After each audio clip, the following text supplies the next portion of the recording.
Morning everyone. एक podcast और एक आर्टिकल है जो पिछले कुछ दिनों से बहुत ज़्यादा वायरल हो रहा है कि संजीव सान्याल जी ने बोला है कि इस देश के यूथ और किड्स यूपीएससी की प्रिपरेशन में अपना प्रीमियम टाइम वेस्ट करते हैं। अभी 2-4 दिन पहले ही जब आज तक वाले आए थे तब भी मैंने इसी टॉपिक पे अपने पॉइंट ऑफ व्यू को रखा था। सर वो कह रहे हैं कि too many kids are wasting their time. सही बात है, क्या टाइम वेस्ट हो रहा है? By the grace of God मैंने सिविल सर्विसेज का एग्जाम भी दो दो बार क्लियर किया है। और आज मैं 10 मिनट में आपको बताऊंगा कि क्यों इस देश के सबसे टॉप आईआईटी और आईएम के बच्चे इस एग्जाम के लिए इतनी दीवानगी की तरह पीछे पड़े रहते हैं। हम मान के चलते हैं, उनके आर्टिकल को मैं लेता हूं। उनके आर्टिकल में जब उन्होंने जो स्टेटमेंट बोली थी, मैं कह सकता हूं कि उन्होंने ये स्टेटमेंट बोलते वक्त उनकी इंटेंशन भले ही बहुत अच्छी हो, बट उन्होंने इस स्टेटमेंट को बोलते वक्त अपनी एम्पैथी का यूज बहुत कम किया है कि आखिरकार बच्चे ऐसा करते क्यों हैं। हम उन्हीं की बात को लेते हैं कि एलन मस्क और अंबानी बच्चे क्यों नहीं बनना चाहते, ज्यादातर बच्चे, और क्यों सिविल सर्वेंट उनका टारगेट ज्यादा रहता है, क्यों देश में इस एग्जाम को मदर ऑफ ऑल एग्जाम बोला जाता है।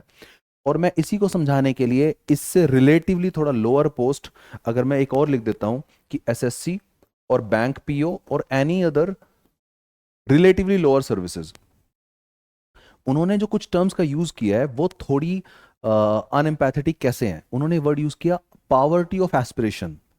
इसका मतलब है जो लोग civil services mother of all exam की तैयारी कर रहे हैं, अगर हम उस एस्पिरेशन को पॉवर्टी ऑफ एस्पिरेशन बोलेंगे, तो फिर जो लोग एसएससी और बैंक पीओ की तैयारी कर रहे हैं, जो लोग इससे नीचे जो और भी बहुत सारी पोस्ट हैं जो उनकी तैयारी कर रहे हैं, क्या हम उनको क्या बोलेंगे।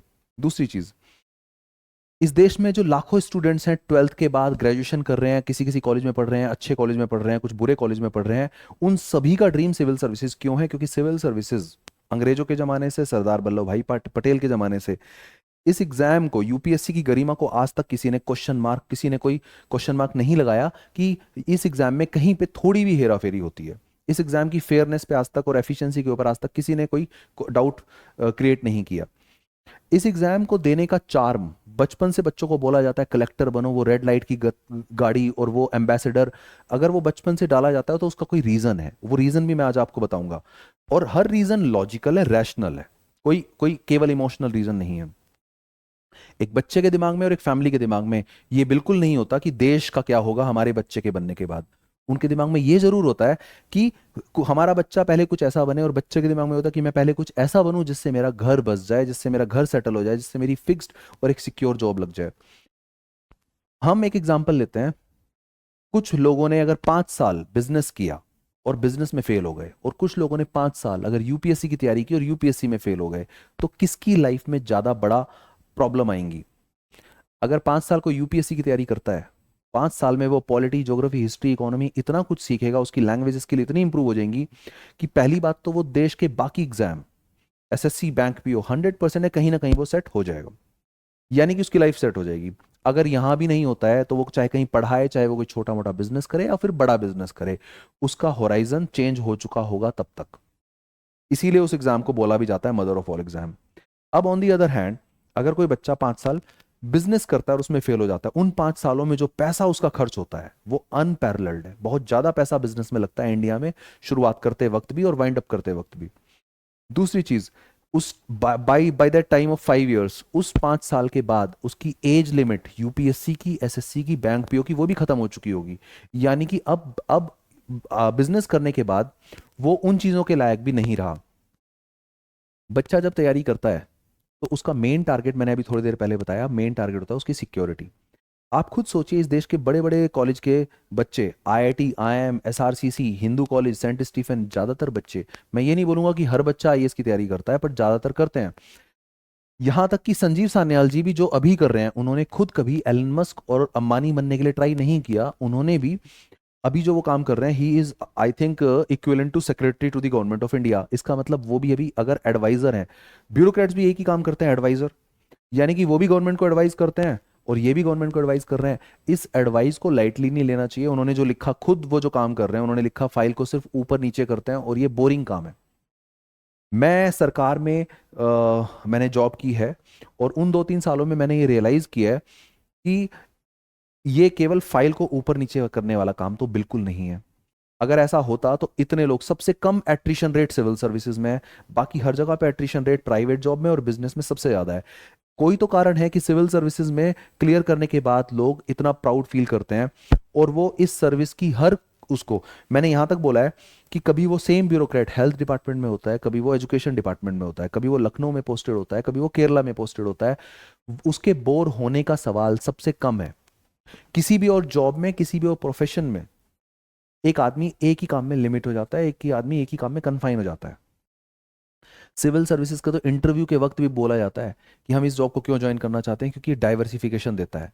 तो ऐसी जॉब में फ्रस्ट्रेशन, बोरिंग, ये दोनों वर्ड अगर ये एग्जिस्ट करते हैं, मैं ये नहीं बोलता हूँ 100% एग्जिस्ट नहीं करते हैं, बट अगर ये एग्जिस्ट करते हैं तो ये दुनिया की हर जॉब में भी एग्जिस्ट करते हैं। चाहे वो फिल्म स्टार हो, वो भी कई बार सुसाइड का सोचते हैं, चाहे बड़े बड़े बिजनेसमैन हो, वो भी कई बार सुसाइड का सोचते हैं और करते हैं। ऐसे बहुत सारे एग्जाम्पल हैं। तो ये कहना कि फ्रस्ट्रेशन सिविल सर्विसेज में है, ये अपने आप में गलत स्टेटमेंट इसलिए है क्योंकि सिविल सर्विसेज के अलावा बाकी प्रोफेशन में ज्यादा फ्रस्ट्रेशन है।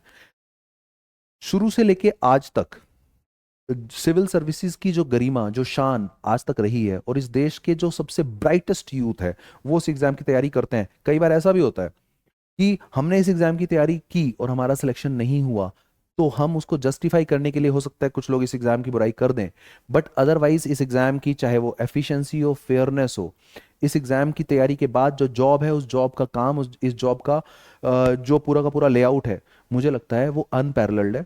और जितने भी लोग इस एग्जाम की तैयारी कर रहे हैं, मैं उनको रिक्वेस्ट करूंगा कि वो इस एग्जाम की तैयारी पूरे दिल से करें।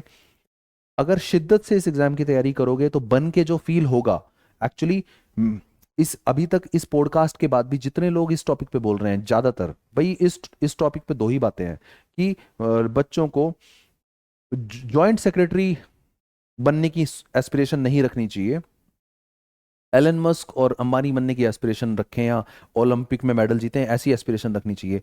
अभी तक जिन्होंने भी इस टॉपिक पे बोला है वो ना तो ब्यूरोक्रेट हैं और ना ही उन्होंने इनमें से कोई बड़ा काम किया है, यानी कि वो सिर्फ थ्योरी दे रहे हैं। और मैंने अक्सर महसूस किया है कि जो केवल थ्योरी देते हैं और जिनको प्रैक्टिकल रियलिटी नहीं पता, जिनको फर्स्ट हैंड एक्सपीरियंस नहीं पता, वो अक्सर उस चीज में उतनी गहराई से बातें नहीं बता पाते। फॉर एग्जाम्पल, मैंने यहां तक देखा है जो एमबीए कॉलेज में बिजनेस के लिए पढ़ाते हैं वो खुद बिजनेस नहीं कर पाते।